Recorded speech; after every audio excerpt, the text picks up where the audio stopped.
ಹೂವಿನ ಬಟ್ಲಲ್ಲಿ ಕಿತ್ತು ತಂದೆ ನಕ್ಷತ್ರನೆಲ್ಲ ಕಟ್ಟಿ ಮುಗಿಸೋ ಹೊತ್ತಿಗೆ ಬೆಳಕಾದೋಯ್ತಲ್ಲ ಎಲ್ಲ ಮಾಯವಾಯ್ತಲ್ಲ. ಆ ಸರ್ವಶಕ್ತಿಯ ಕೃಪೆ ಅನ್ಸುತ್ತೆ. ಇನ್ನೇನು ಮುಗೀತು, ನಾವು ಮುಂದೆ ಏನೂ ಮಾಡೋಕ್ಕಾಗಲ್ಲ ಅಂತ ಬೇಜಾರಲ್ಲಿರ್ಬೇಕಾದ್ರೆ ಈ ವ್ಯಕ್ತಿ ಇಷ್ಟು ದಿನ ಅದೆಲ್ಲಿದ್ನೋ ಗೊತ್ತಿಲ್ಲ, ಆದ್ರೆ ಈಗ ಮುಂದೆ ಬಂದಿದ್ದಾನೆ. ಸ್ವತಂತ್ರ ಭಾರತದ ಇತಿಹಾಸದಲ್ಲೇ ಇಂತಹ ಪ್ರಕರಣ ಮತ್ತೊಂದಿರಲಾರದು. ಸಾಕ್ಷಿ ತಾನೇ ಕೇಳ್ತಾ ಇದ್ರಿ, ಸಾಕ್ಷಿ ತಾನೇ ಬೇಕಿತ್ತು ನಿಮ್ಗೆಲ್ಲ. ಈಗ ಒಂದು ಜೀವಂತ ಸಾಕ್ಷಿ ಮುಂದೆ ಇದೆ, ಈಗ ನ್ಯಾಯ ಇಸ್ಕೊಡಿ.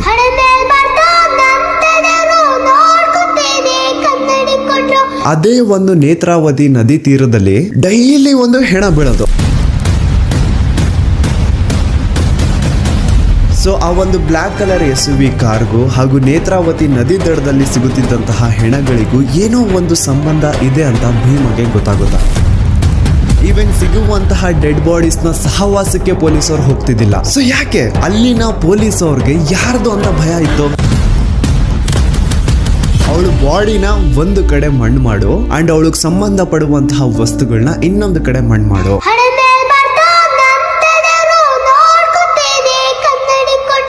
ಪಾಪ ಹುಡುಗಿ ಯಾರ ಮಗಳಿದ್ಲೋ ಗೊತ್ತಿಲ್ಲ, ಆದ್ರೆ ಮಣ್ಣಲ್ಲಿ ಗುರ್ತಿಲ್ದೇನೆ ಮಣ್ಣಾಗ್ಬಿಟ್ಟಿರ್ತಾಳೆ.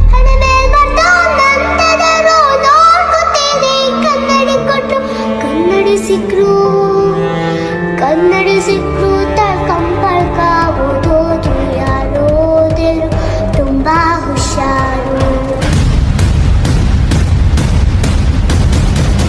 ಅಂಡ್ ಈಗ ಅಸಲಿ ಆಟ ಶುರು. ಆಟ ಅಲ್ಲ, ಶಿವ ತಾಂಡವ ಈ ಸತಿ.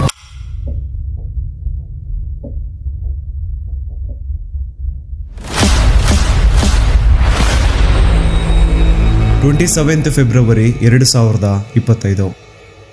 ನಾನು ಈ ಒಂದು ಚಾನಲ್ ಅಲ್ಲಿ ಒಂದು ವಿಡಿಯೋ ಅಪ್ಲೋಡ್ ಮಾಡಿದ್ದೆ ಸೌಜನ್ಯ ಕೇಸ್ ಬಗ್ಗೆ. ಆ ಒಂದು ವಿಡಿಯೋ ಯಾವ ತರ ಸೆನ್ಸೇಷನಲ್ ಆಯ್ತು ಅಂತ ಈಗ ಆಲ್ರೆಡಿ ಎಲ್ರಿಗೂ ಗೊತ್ತಿದೆ. ಅದಾದ್ಮೇಲೆ ಬಹಳಷ್ಟು ಸೋ ಕಾಲ್ಡ್ ಜ್ಞಾನಿಗಳು ಮುಂದೆ ಬಂದು ಒಂದ್ ಸವಾಲ್ ಹಾಕಿದ್ರು. ನೀವು ಹೇಳೋದಕ್ಕೆಲ್ಲ ನಿಮ್ ಹತ್ರ ಸಾಕ್ಷಿ ಇದೆ ಅಂದ್ರೆ ಆ ಸಾಕ್ಷಿನ ಪಬ್ಲಿಕ್ ಮಾಡಿ ಅಥವಾ ಕೋರ್ಟ್ ತಗೊಂಡು ಹೋಗ್ಕೊಡಿ, ಬೀದಿ ರಂಪಾಟ ಯಾಕೆ ಮಾಡ್ತಿದ್ದೀರಾ ಅಂತ. ಅದಾದ್ಮೇಲೆ ನಾನು ಒಂದು ವಿಡಿಯೋ ಮಾಡಿದೆ ಸಾಕ್ಷಿ ನಾಶ ಅಂತ. ಅಂಡ್ ಆ ಒಂದು ವಿಡಿಯೋದಲ್ಲಿ ಪಾಯಿಂಟ್ ಟು ಪಾಯಿಂಟ್ ಎಕ್ಸ್ಪ್ಲೈನ್ ಮಾಡಿದೀನಿ ಹೇಗೆ ಸೌಜನ್ಯ ಕೇಸ್ ಅಲ್ಲಿ ಬಹಳಷ್ಟು ಸಾಕ್ಷಿಗಳು ನಾಶ ಆಗಿದಾವೆ ಅಂತ. ಆದ್ರೂನು ಕೆಲವೊಬ್ರದ್ದು ಮಾತ್ರ ಅದೇ ಇದ್ದಿದ್ದೆ. ಕೋರ್ಟ್ ಅಲ್ಲಿ ಹೋಗಿ ನ್ಯಾಯ ಕೇಳಿ ಬೀದಿ ರಂಪಾಟ ಯಾಕೆ ಮಾಡ್ತಿದ್ದೀರಾ ಅಂತ. ಹಾನೆಸ್ಟ್ಲಿ ಹೇಳ್ಬೇಕು ಅಂತಂದ್ರೆ, ಮನ್ಸಾಕ್ಷಿ ಮುಟ್ಕೊಂಡು ಹೇಳ್ಬೇಕು ಅಂದ್ರೆ ಸೌಜನ್ಯ ಕೇಸಲ್ಲಿ ಬಹಳಷ್ಟು ಸಾಕ್ಷಿಗಳು ನಾಶ ಆಗಿದಾವೆ. ಅಂಡ್ ಮಿಕ್ಕಿರುವಂತಹ ಸಾಕ್ಷಿಗಳನ್ನ ಇಟ್ಕೊಂಡು ಕೋರ್ಟ್ ಅಲ್ಲಿ ಹೋಗಿ ನ್ಯಾಯ ಕೇಳಿದ್ರೆ ನ್ಯಾಯ ಸಿಗೋದು ಬಹಳ ಕಷ್ಟ. ಸೊ ಏನಪ್ಪಾ ಮಾಡೋದು? ನಮ್ ಕಣ್ಣು ಮುಂದೆನೆ ಆರೋಪಿಗಳು ಐಷಾರಾಮಿ ಜೀವ